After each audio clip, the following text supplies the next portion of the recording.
Todo mundo aí voltando às aulas escolares, tá certo? Aí muita gente usando mochilas de forma inadequada. Então vamos passar aqui algumas dicas importantes para que sua coluna, na verdade a coluna da sua criança, não seja prejudicada pelo uso errado e também de peso excessivo. Você sabe aí qual é o peso adequado para a sua criança segurar na mochila? Além dessa dica, vou passar outras dicas de ajustes da mochila para a sua criança para que ela realmente não tenha esse prejuízo para a musculatura da coluna, como também para toda a coluna vertebral, seja na coluna cervical, seja a coluna lombar, e para que isso no futuro não venha prejudicá-la, inclusive aí com a formação de hernia de disco e outros problemas da coluna. Eu sou Abraão Ximenes, neurocirurgião especialista em coluna, te ajudo aqui diariamente a evitar problemas neurológicos e da coluna. Então aproveita aqui para seguir o nosso canal e encaminhar esse vídeo para o máximo de pessoas possíveis. A gente sabe que o uso de mochilas escolares pesadas, mal ajustadas, ela pode causar problemas de saúde, como por exemplo dor nas costas, nos ombros, no pescoço, e além disso vai contribuir também para uma postura incorreta. Então, para evitar esses problemas, eu vou te passar aqui algumas orientações de tamanho e peso para as mochilas escolares. Dica número 1, escolha a mochila adequada. Então você vai optar por uma mochila com alças largas, acolchoadas, que ela vai ajudar a distribuir o peso de forma equilibrada nos ombros da criança, e além disso escolha uma mochila com um apoio na parte de trás que se ajuste bem nas suas costas. Não pode ser aquela mochila que se afasta das costas, né? Isso vai ser prejudicial para a coluna da criança. Segunda dica é o tamanho adequado. A mochila deve ser proporcional ao tamanho da criança, então ela não deve ser nem muito grande nem muito pequena. A parte inferior da mochila não deve ficar na altura da cintura para baixo, ou seja, a parte inferior da mochila tem que estar no máximo na linha da cintura, não pode baixar disso, nem pode ser tão alta ao ponto que a mochila passe da altura dos ombros.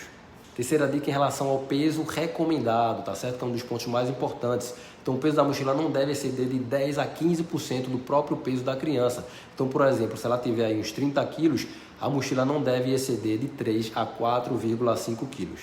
E além disso, você deve distribuir o peso de forma equilibrada dentro da mochila, colocando os objetos mais pesados mais próximos das costas da criança. E quarta dica em relação à organização. Você vai ensinar a criança a organizar a mochila de forma eficiente. De que forma? Colocando os livros e materiais pesados no fundo da mochila e os objetos mais leves acima. Isso vai ajudar a distribuir o peso de forma mais uniforme. Quinta dica, ajuste adequado das alças, tá certo? As alças da mochila devem ser ajustadas de forma que a mochila fique bem próxima das costas da criança, e essas alças devem ser ajustadas de forma que a mochila fique posicionada na altura correta, não pendurada para baixo, como a gente comentou já anteriormente. Próxima dica em relação ao uso de cintos de apoio. Alguns modelos de mochilas elas possuem cintos de apoio na região da cintura, e esses cintos vão ajudar a distribuir melhor o peso da mochila, tá? Alguns inclusive possuem cintos de apoio também aqui na altura do peito, né, do tórax da criança. Então esse cinto aqui na cintura e outro no peito também ajuda a distribuir o peso na criança e vai ajudar a não prejudicar a sua coluna. Última dica é em relação à avaliação regular. Então você vai verificar regularmente o peso da mochila, se certificando que a criança está carregando apenas o necessário. Então encoraje a criança a limpar a mochila regularmente para remover aqueles objetos desnecessários.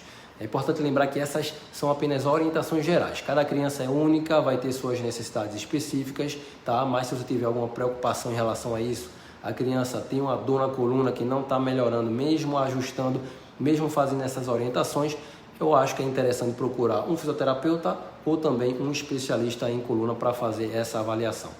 Se você gostou dessas dicas, dessas informações, não esquece de curtir, seguir aqui o nosso canal e compartilhar esse vídeo para o máximo de pessoas possíveis. Até o próximo vídeo.